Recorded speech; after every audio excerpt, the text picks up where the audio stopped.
युद्ध केमिस्ट्री रसायन विज्ञान। निम्नलिखित में से किसके अणुओं के बीच आकर्षण बल अधिकतम होता है? ठोस के बीच में।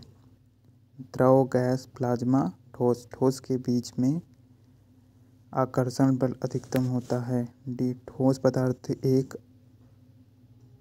अवस्था है जिसकी पहचान पदार्थ की सकारात्मक दृढ़ता और विकृति के आधार, आयतन और स्वरूप में परिवर्तन की क्षति प्रत्यक्ष विरोध के गुण के आधार पर की जाती है। ठोस पदार्थों को उच्च यंग मापन और अपरूपता मापांक होते हैं। ठोस के अणुओं के बीच आकर्षण बल अधिकतम होता है। द्रव के अणुओं के बीच आकर्षण बल ठोस के अणुओं से कम तथा गैसों के अणुओं के बीच आकर्षण बल सबसे कम होता है। पदार्थ के संदर्भ में निम्नलिखित में से कौन सा कथन सही नहीं है? ए। पदार्थ के कणों के बीच कोई आकर्षण बल नहीं होता है। पदार्थ के कण द्रव और वायुओं के सतत स्थानांतरित होते हैं।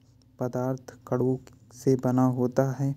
पदार्थ के कणों के बीच अंतर होता है। ए गलत है। पदार्थ के संदर्भ में पदार्थ के कणों के बीच कोई आकर्षण बल नहीं होता है। पदार्थ के संदर्भ में निम्नलिखित कथन सत्य हैं। पदार्थ के कणों के बीच आकर्षण बल कार्य करता है जिससे वे एक दूसरे से बंधे होते हैं। पदार्थ के कण द्रव और वायुओं में सतत स्थानांतरित होते हैं। पदार्थ कणों से बना होता है। पदार्थ के कणों के बीच अंतर होता है। ठोस के कणों के संदर्भ में निम्नलिखित में से क्या सही नहीं है? ए। वे यादृच्छिक रूप से गतिशील होते हैं। बी। उनके बीच बड़े अंतराल होते हैं। सी। व्यवस्थित तरीके से विन्यासित होते हैं। डी। उनमें न्यूनतम आकर्षण होता है। ऑप्शन नंबर सी, व्यवस्थित तरीके से विन्यासित होते हैं, रॉन्ग है।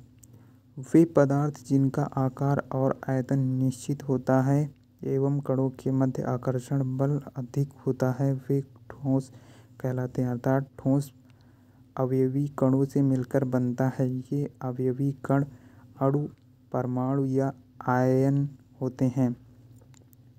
लक्षण 1। ठोस असंपीड्य कठोर होता है तथा उसके अवयवी कणों के मध्य रिक्त स्थान कम होता है।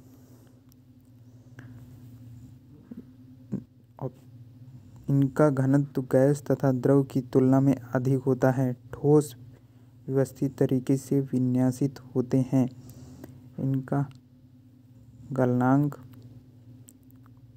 प्रायः अधिक होता है। अभी तक वैज्ञानिकों द्वारा पदार्थ की कितनी अवस्थाएं तय की गई हैं? 5।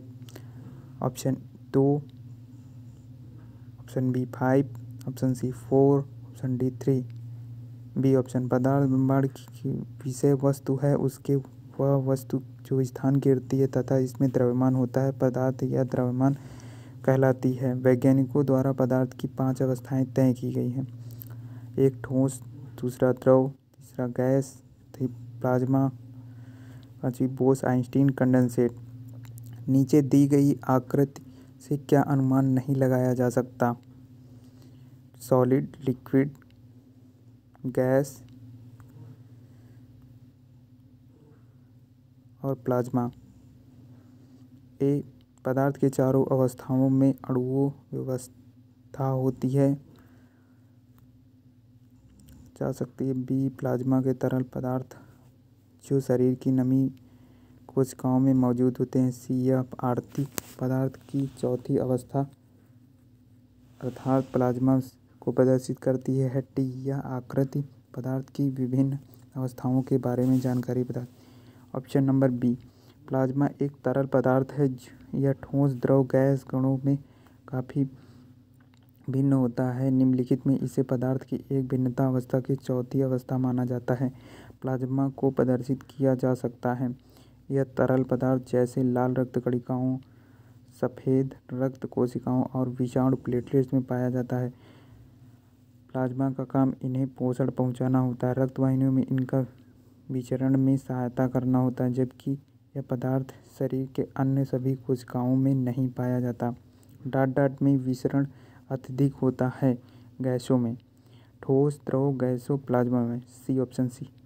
पदार्थ की 3 अवस्थाएं ठोस, द्रव, गैस में से गैस पदार्थ में की वह भौतिक अवस्था है जिसमें आकार व आयतन दोनों अनिश्चित होते हैं। गैसों में विचरण अधिकतम होता है क्योंकि गैस के अणुओं का आकर्षण नहीं होता है।